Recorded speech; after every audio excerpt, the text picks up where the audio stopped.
Dan pemirsa, kami kembali bersama narasumber kami Jayadi Hanan, Direktur Eksekutif LSI. Mas Jayadi, tadi ini juga memang seperti yang Anda katakan bahwa hari pertama ini sepi begitu ya, belum ada yang melakukan pendaftaran di berbagai daerah. Tadi ada di Jakarta, ada di Medan dan juga di tempat lainnya. Anda melihat dari yang PKPU nomor 8 tahun 2024 yang kemarin sudah dibahas di DPR bersama dengan beberapa lembaga untuk pemilu begitu ya, KPU, kemudian juga ada Bawaslu dan juga lembaga-lembaga lainnya. Apa yang perlu dicermati? Ya, suara masih di-mute, Mas.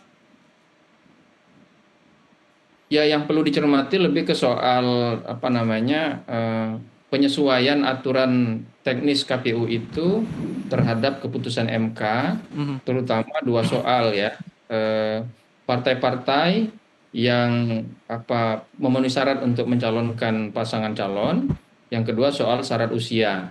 Itu yang paling krusial dari perubahan dari keputusan MK itu. Kalau yang lain saya kira masih sama dengan aturan yang lama ya, Mhm. formulir, kemudian prosedur pendaftaran, tata cara pendaftaran, masa kampanye nanti dan sebagainya. Itu akan tetap tidak berbeda jauh. Jadi dua itu saja yang perlu dicermati, dan karena kemarin sudah terang benderang bahwa tidak ada hal lain selain penyesuaian, selain perumusan PKPU itu disesuaikan dengan keputusan MK, maka saya kira kita semua sudah tahu. Tinggal lagi eh, di sejumlah daerah itu kan ada partai yang tadinya nggak bisa nyalon, tahu-tahu bisa gitu. Sebagai contoh Jakarta ya. Nah, ya contoh Jakarta itu yang paling menarik misalnya karena eh, partai yang satu-satunya partai yang masih bisa mencalonkan, PDI, itu tampaknya perlu waktu yang lebih banyak untuk mengumumkan atau memutuskan siapa yang menjadi pasangan calonnya. Karena itu di Jakarta misalnya, ya yang diperkirakan sudah jelas calonnya baru ada dua kan, yaitu Ridwan Kamil dan Suswono, kemudian yang calon dari independen ya, siapa itu, Dharma Kun ya kalau nggak salah namanya itu. Mhm. Nah, tinggal dari PDI siapa. Jadi apa yang perlu kita lihat nanti yang menarik, apakah ada perubahan dari sejumlah partai di dalam pencalonannya itu karena perubahan keputusan MK itu sekaligus juga keputusan usia. Tapi kalau yang paling mungkin mengubah itu adalah soal persyaratan. Iya, suara masih termute, Mas. Akan banyak berubah. Oke, Mas Jayadi, kalau Anda melihat dari perubahan peta politik terlebih nanti ini kan dalam hitungan 2 hari ke depan begitu ya, tanggal 27 sampai dengan 29 akan dilakukan pendaftaran dari calon kepala daerah. Anda melihatnya perubahan peta politik di Jakarta ini seperti apa? Ya, di Jakarta itu kemungkinan besar akan ada tiga calon kan, yang sudah pasti dua atau hampir pasti dua, yaitu Ridwan Kamil Suswono dan tadi calon independen ya.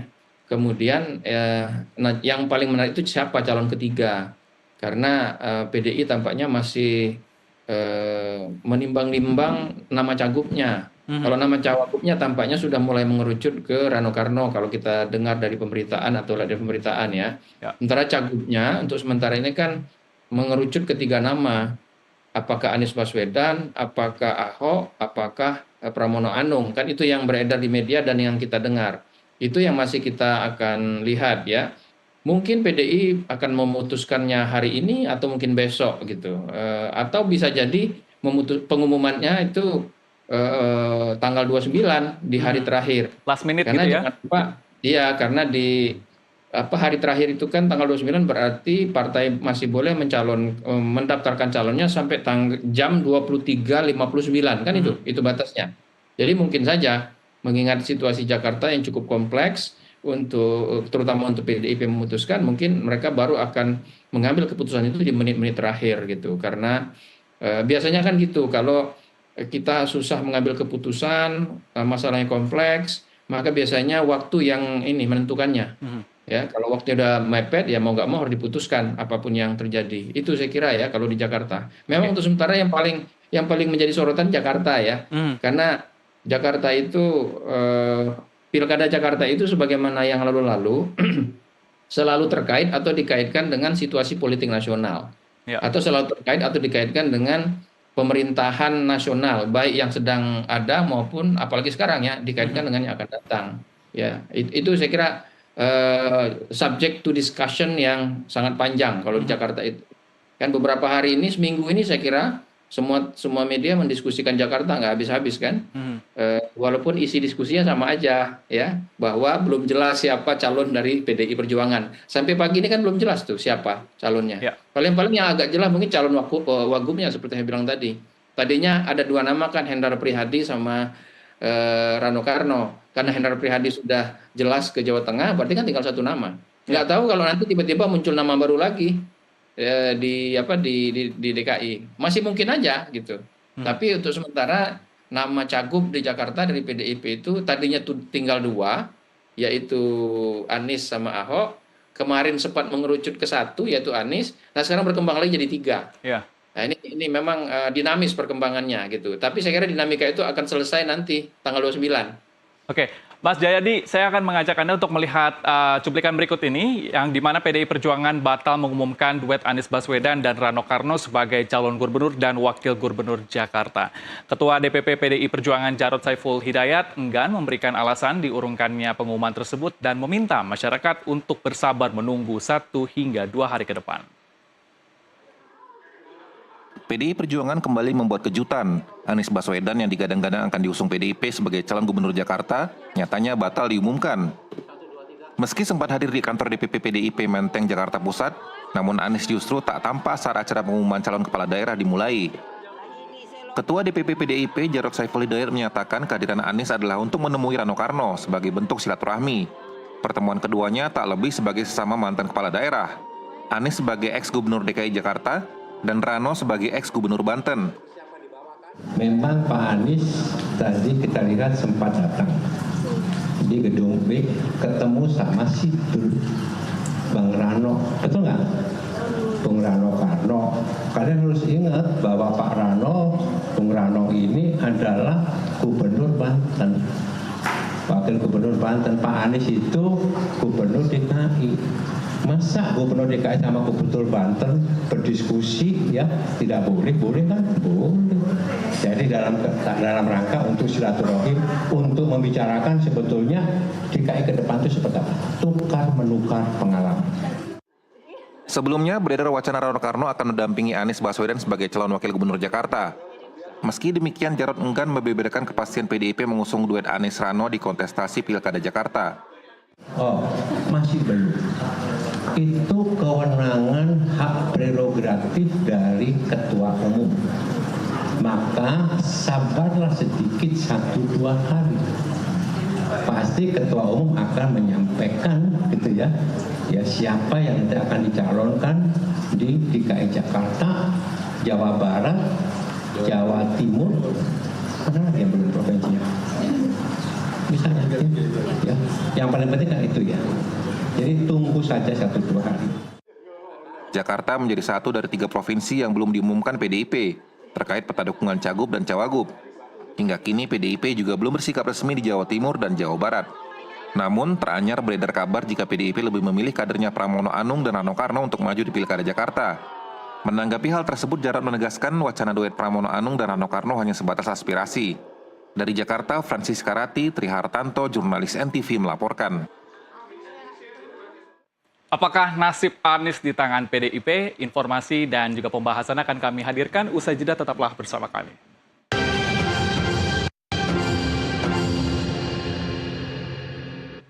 Terima kasih Anda masih menyaksikan Breaking News NTV bersama saya Helmut Timothy. Pemirsa, saat ini kami masih bersama dengan narasumber Jayadi Hanan, Direktur Eksekutif LSI.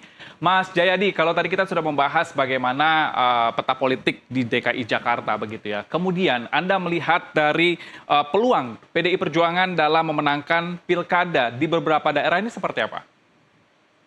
Ya PDI masih punya sejumlah peluang ya di sejumlah daerah. Apalagi sebetulnya kalau kita dengar pengumuman dari Pak Hasto kemarin, PDIP di sejumlah daerah itu bekerja sama dengan hampir semua partai kan. Mhm. Ada dengan Golkar mereka punya kerjasamanya, dengan Nasdem ada, dengan PKS ada, dengan PSI juga ada, dengan Gerindra juga cukup banyak. Jadi saya kira sangat tergantung kepada siapa calon yang mereka usung. Cuma di daerah-daerah yang menjadi perhatian utama itu memang PDI tampaknya agak repot ya. Pertama misalnya Sumatera Utara ya. Biasanya kan ini wilayah yang cukup kuat PDIP-nya Ya. dan sebetulnya dulu ya ketika keluarga Jokowi belum berpisah sama PDI Perjuangan ada peluang besar dari Solid PDI begitu untuk ya. mengusung kader sendiri waktu itu yaitu Bobi Nasution. Mhm. Tapi sekarang Bobi Nasution pindah dan PDIP sekarang menyeberang mencalonkan Edi Rahmayadi yang sebelumnya dicalonkan oleh PKS kan. Jadi menarik itu. PKS-nya malah pindah ke Bobi, sementara PDI Perjuangan pindah ke PKS. Mantan calon PKS yaitu Edi Rahmayadi. Memang Edi Rahmayadi ini petahana, tapi kalau kita lihat kekuatan Bobi Nasution, tampaknya akan sangat sengit itu pertarungannya. Ya. Dan peluang kalau berdasarkan data-data survei yang kita lihat di media, termasuk yang dari LSI yang diumumkan Juni lalu atau awal Juli lalu, itu terlihat bahwa Bobi Nasution cukup kuat ya di Sumatera Utara. Kemudian di Sulawesi Selatan itu juga menarik ya. Nah di sini PDI kalau nggak salah mencalonkan Andi Sudirman Sulaiman ya. Ya. Yang masih saudara dari keluarga dari Menteri salah satu Pertanian. mantan Menteri Pertanian atau Menteri Pertanian ya. Ya, pertanian. Itu peluangnya cukup besar di Sulawesi Selatan. Nah, di Jawa Barat PDI tampaknya tidak punya calon yang begitu kuat.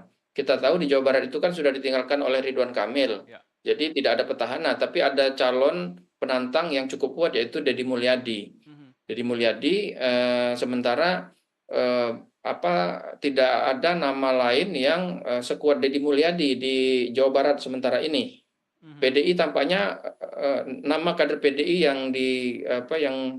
yang digadang-gadang adalah ketua PDI Jawa Barat atau kader PDI Jawa Barat yaitu Ono Surono. Tapi kalau kita lihat sejumlah data survei yang dirilis ke media, terlihat bahwa Ono Surono belum begitu kompetitif kalau berhadapan dengan Deddy Mulyadi, siapapun pasangannya. Di Jakarta sebentar sebelum ke Jakarta, di Jawa Tengah ya, di Jawa Tengah PDI mencalonkan Andika Perkasa dan Hendi.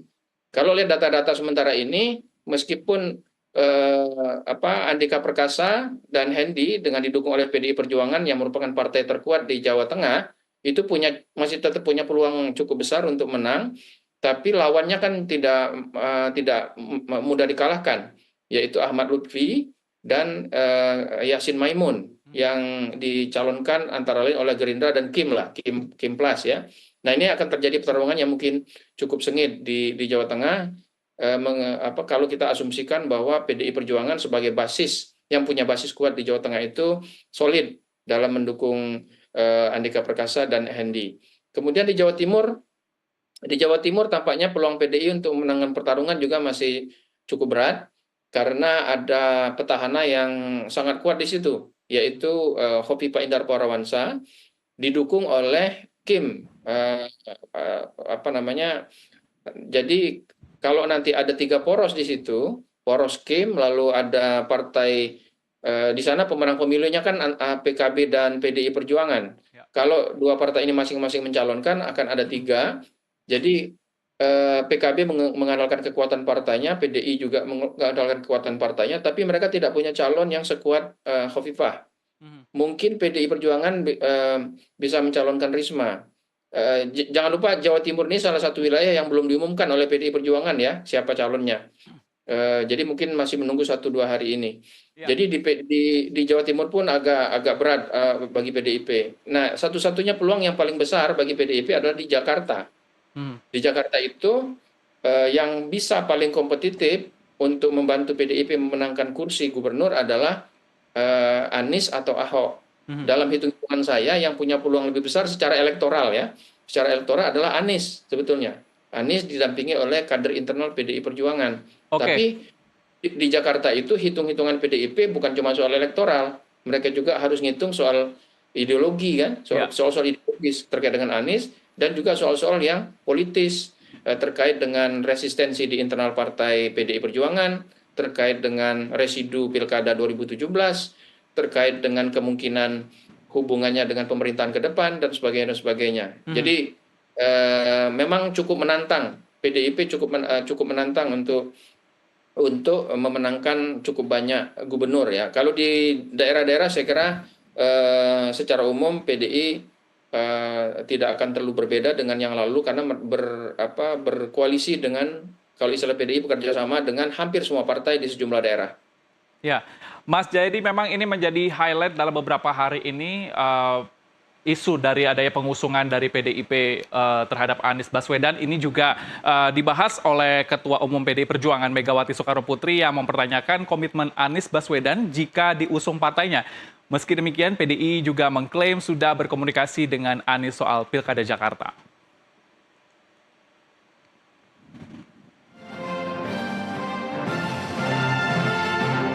Ketua Umum PDI Perjuangan Megawati Soekarnoputri menyinggung peluang partainya dalam mengusung mantan Gubernur Jakarta Anies Baswedan di Pilgub 2024. Megawati justru mempertanyakan sejumlah pihak yang memintanya mengusung Anies.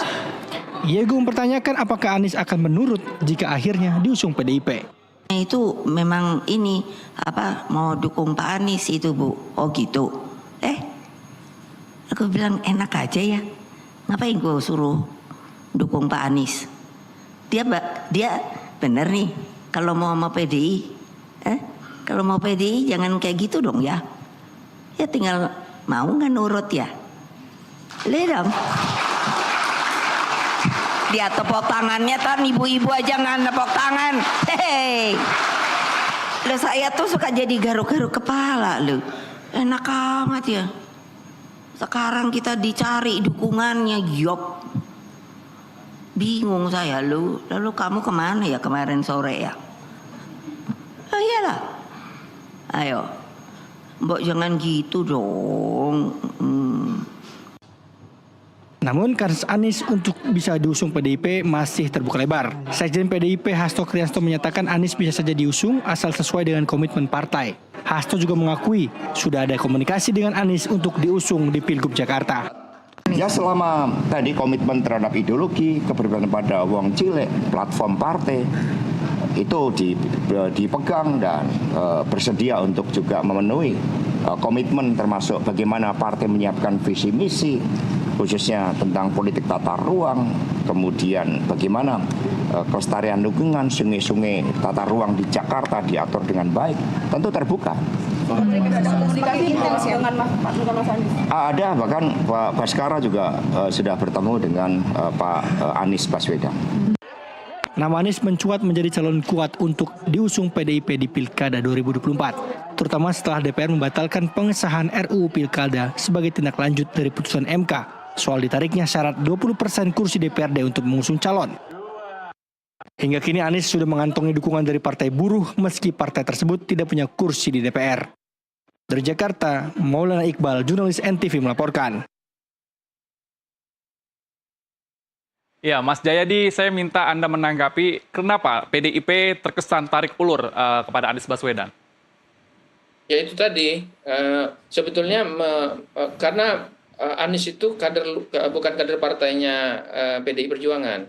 Sebetulnya bagi PDIP mencalonkan kader di luar partai itu biasa kan.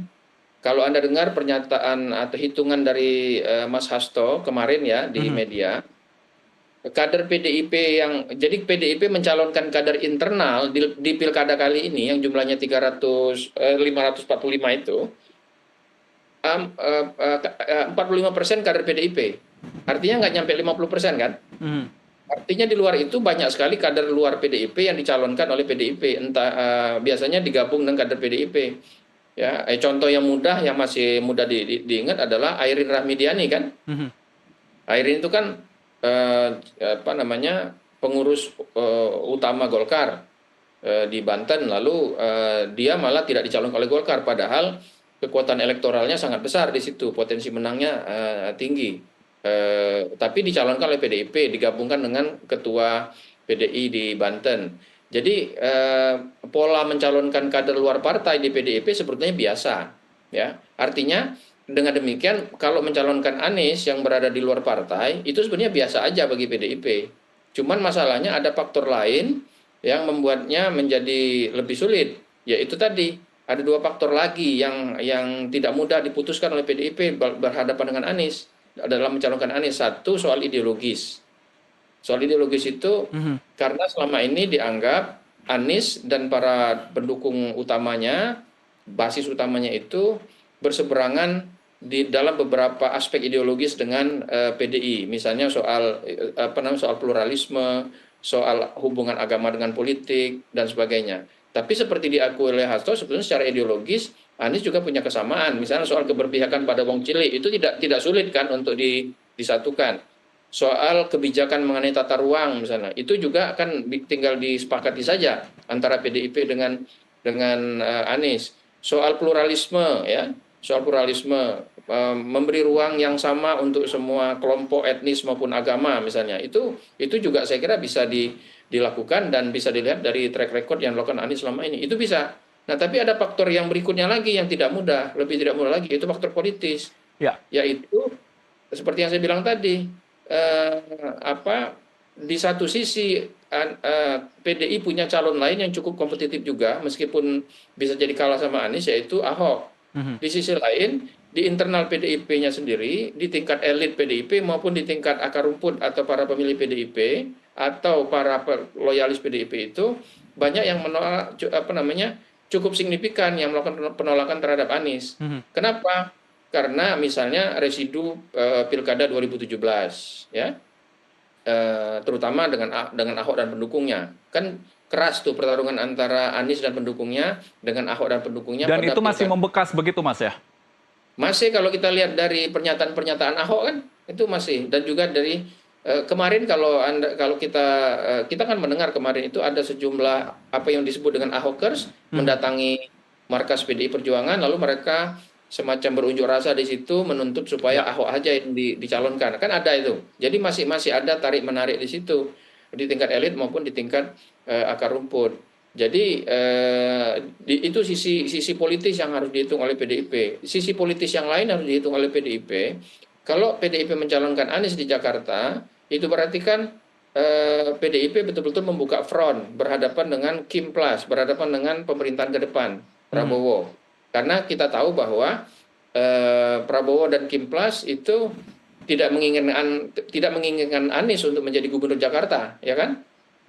Itu jelas dengan langkah mereka yang mengupayakan Ridwan Kamil untuk masuk ke Jakarta, walaupun Ridwan Kamil punya kans yang sangat besar untuk memenangkan kembali kursi gubernur di Jawa Barat. Jadi faktor-faktor ini baik yang sifatnya internal PDI Perjuangan maupun eksternal itu menjadi variabel yang tidak mudah untuk dihitung oleh PDI Perjuangan. Nah, sekarang saya kira keputusannya tergantung kepada satu, apa tujuan dari PDI Perjuangan. Yang kedua, bagaimana situasi kebatinan Ibu Megawati. Dua itu yang menentukan apakah Anies dicalonkan atau tidak. Kalau yang pertama ya, kalau PDI Perjuangan memutuskan bahwa di Jakarta mereka bukan hanya sekedar mencalonkan kader, tapi juga ingin memperoleh kursi gubernur Jakarta, maka pilihannya hanya dua, mencalonkan Anies atau mencalonkan Ahok. Dua-duanya bisa kompetitif berhadapan dengan Ridwan Kamil. Tapi kalau dihitung lebih jauh lagi, potensi Anies untuk memenangkan pertarungan menurut saya lebih besar dibandingkan dengan Ahok. Karena ada banyak liability, ada banyak faktor negatif yang bisa muncul kalau Ahok menjadi calon gubernur. Itu satu. Jadi apa tujuan PDI Perjuangan? Kalau tujuan PDI Perjuangan yang penting kadernya yang maju, maka peluang Anies tertutup. Ya. Kalau misalnya soal menang itu soal bonus saja bagi PDI Perjuangan, yang penting mereka mencalonkan kadernya sendiri, dan kadernya sendiri itu adalah ya bisa Ahok, bisa yang lain, bisa Pramono misalnya ya. Nah, katakanlah PDI Perjuangan secara institusi memutuskan mereka bukan hanya ingin kadernya yang maju tapi juga menang, itu berarti akan mencalonkan Anies. Tapi tergantung juga pada faktor yang kedua. Ibu Megawati yakin nggak dengan keputusan itu, nyaman nggak dia dengan Anies, itu kan persoalannya. Ya. Ibu Megawati merasa bisa seret nggak sama Anies gitu. Tapi kalau dilihat memang dari pernyataannya cukup berat gitu, Mas Jayadi. Ya, melihat dari sejumlah pernyataan Bu Mega, tampaknya dia masih mempertanyakan itu, tampaknya dia masih kurang seret, Ya. minimal. Kalau tidak seret mungkin terlalu jauh. Mungkin masih merasa kurang seret, perlu diyakinkan dan sebagainya. Itu jadi sekarang keputusannya di dua soal itu. Tapi cukup Apakah dalam 2 hari nanti berapa penentuan hari ketika ditutup pada tanggal 29 nanti. Bagaimana? Apakah cukup dalam pertimbangan 2 hari ke depan ini mengingat dalam pendaftaran kepala daerah di Jakarta? Ya cukup nggak cukup harus ada keputusan. Ya. Batasnya itu. Nggak bisa minta waktu lebih panjang. Cukup nggak cukup, ya tanggal 29, jam 23.59 itu penutupan pendaftaran. Habis. Ya. Dan Mas Jayadi memang ini berbeda dengan Airin di mana Ketua Umum PDI Perjuangan Megawati Soekarno Putri kemarin telah mengusung Airin dan berikut liputannya.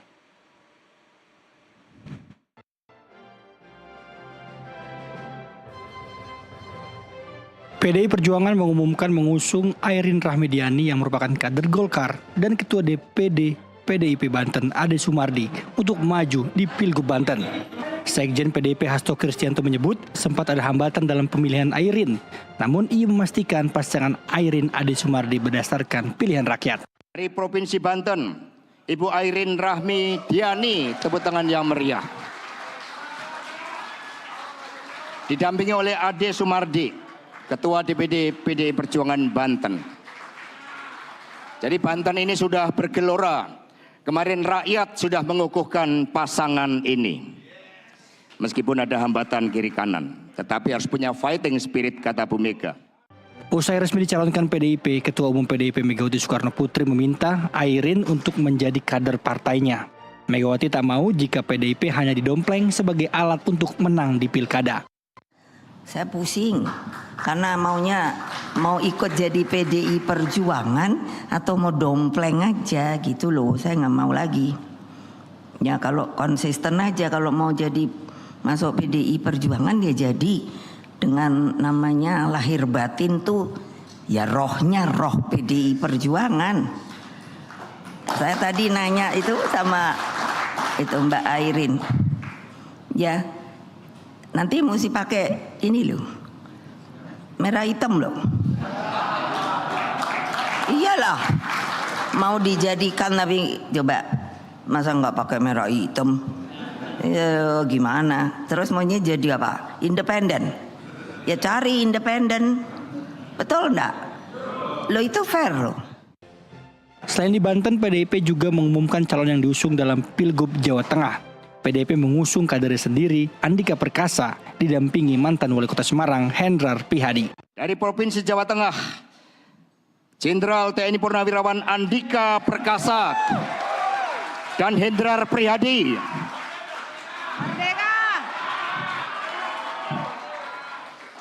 Kata Mas Prananda, Mas Hendrar Prihadi tadi membaca dedication of life-nya sempurna, jadi lolos.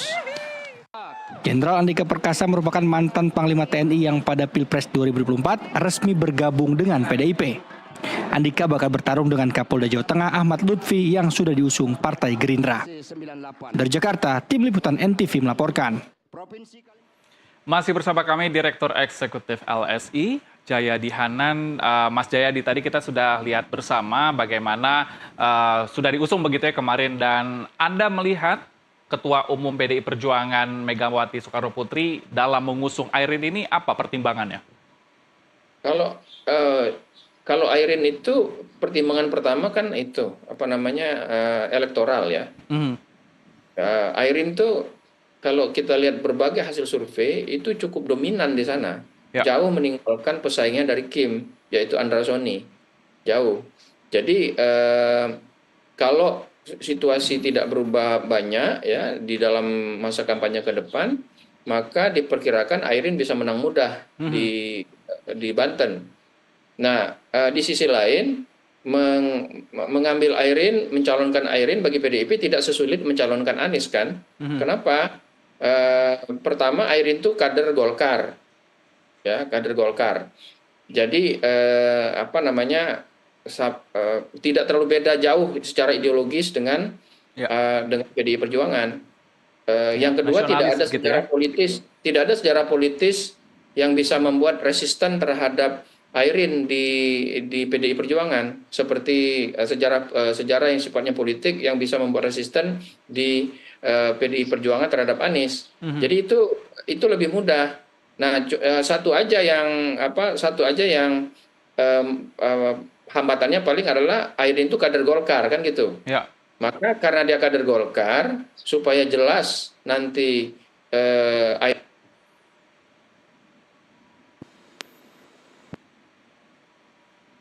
ya kan tinggal apakah Airin rela menjadi kader PDIP apa tidak kan gitu. Dan tampaknya kan sudah cukup jelas itu Airin bakal diberi baju merah hitam kan. Kemarin dari kayaknya instruksi Bu Mega tuh waktu di sambutannya itu.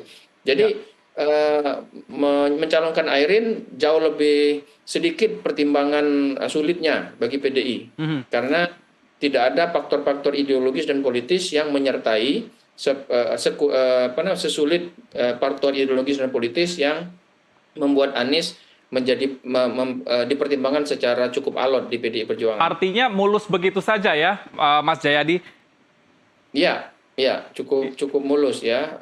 Pertama, itu tadi secara elektoral dia dominan, kemudian secara ideologis nggak terlalu jauh jaraknya dengan PDI Perjuangan, ya. Kemudian secara politis tidak terlalu banyak problem, tidak terlalu mudahnya hampir tidak ada resistensi di internal PDI Perjuangan. Apalagi kan akhirnya digabungkan dengan pimpinan PDI Perjuangan di Banten kan, ketua DPD PDI Perjuangan di Banten. Jadi itu tidak sulit. Nah, jadi sudah ada semacam jaminan meskipun tidak pasti bahwa PDI paling tidak akan punya satu gubernur tuh di Jawa, yaitu Banten. Ya, tapi kalau untuk memenangkannya di Banten sendiri apakah sulit? Anda tahu Airin berasal dari keluarga politisi yang punya rekam jejak sangat panjang di sana ya. Dan Anda tahu di Banten itu sejumlah keluarga politik selalu bertarung ya. Dan Anda tahu Airin berasal dari keluarga politik atau boleh disebut dinasti politik yang sangat mapan di Banten. Ya, dari keluarga Ratu Atut meskipun yang dia lawan adalah juga dinasti ya dari Yanti Natakusuma kan itu salah satu dinasti juga di Banten. Tapi melihat dari elektabilitasnya tampaknya jadi kalau dari segi dinasti, jaringan, ya kekuatan sosial mereka sama kuat, katakanlah gitu, maka yang menentukan nanti adalah faktor personalnya kan. Nah, faktor personal itu kandidatnya kalau berdasarkan terutama elektoral, kalau lihat hasil survei, ya jelas lebih kuat Airin dibandingkan dengan Andra Soni, ya yang dicalonkan oleh Kim sebagai lawan dari Airin. Jadi dugaan saya Airin akan punya peluang sangat besar untuk memenangkan kursi gubernur di Banten. Dan Anda melihatnya apakah Banten kemudian nanti akan menjadi kandang banteng ke depannya? Enggak, di Banten itu kondisi sosiologisnya sulit untuk membuatnya menjadi kandang banteng ya. Di daerah itu secara etnis maupun secara keagamaan ya itu memang PDI Perjuangan punya basis-basis kuat tapi tidak bisa seperti di Jawa Tengah atau di Jawa Timur gitu karena kita tahu dari segi pilpres saja misalnya sulit sekali calon presiden dari PDI Perjuangan untuk menang di Banten, termasuk Jokowi kan kalah di Banten. Jadi bayangkan ketika itu kan waktu Jokowi masih bersatu sama PDI, kan punya dua kekuatan Jokowi sebagai personal plus kekuatan PDI sebagai sebuah partai yang cukup solid, tetap tidak mampu menangkan Banten. Jadi masih agak jauh untuk menjadikan PDI Perjuangan punya basis atau bagi PDI Perjuangan untuk menjadikan Banten sebagai kandang banteng sebagaimana Jawa Tengah atau Jawa Timur. Baik, tentunya kita akan masih menunggu selama 2 hari ke depan pencalonan kepala daerah di sejumlah wilayah Indonesia. Terima kasih Jayadi Hanan, Direktur Eksekutif LSI untuk waktunya di Breaking News NTV. Sehat selalu. Terima kasih, Mas. Dan pemirsa, demikianlah Breaking News NTV. Saya Helmut Timothy, pamit undur diri. Selamat menyaksikan tayangan kami selanjutnya. Sampai jumpa.